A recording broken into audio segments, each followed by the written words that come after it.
इतिहास T20 series भाग 11 प्रश्न 201। किस वेद में सभाव्य समिति को प्रजापति की पुत्री कहा गया है? अथर्ववेद में। वेरी वेरी इंपॉर्टेंट है।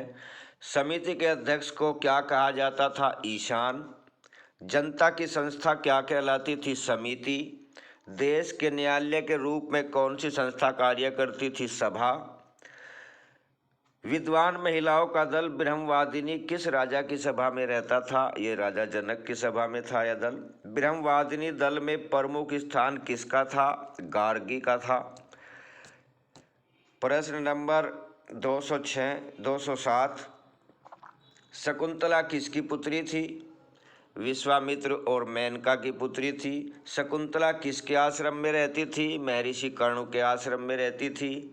शकुंतला को श्राप किसने दिया था? महर्षि दुर्वासा ने दिया था। ये बहुत क्रोधित ऋषि थे। अष्टाध्यायी के लेखक कौन है? पाणिनि। महाभाष्य के लेखक कौन है? पतंजलि। न्याय के देवता वरुण का निवास स्थान कहाँ माना गया है? आकाश में। प्रश्न नंबर 213। ऋग्वेद में किसे बड़ा पुरोहित कहा गया है? अग्नि को।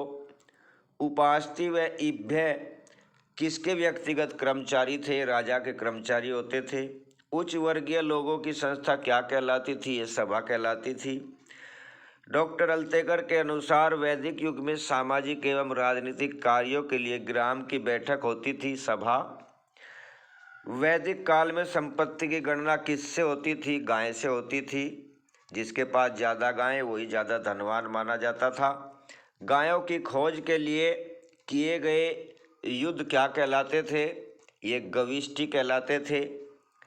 जयपुर युद्ध में, विराट युद्ध में, महाभारत में गविष्टि युद्ध हुआ था अर्जुन और कौरवों के बीच।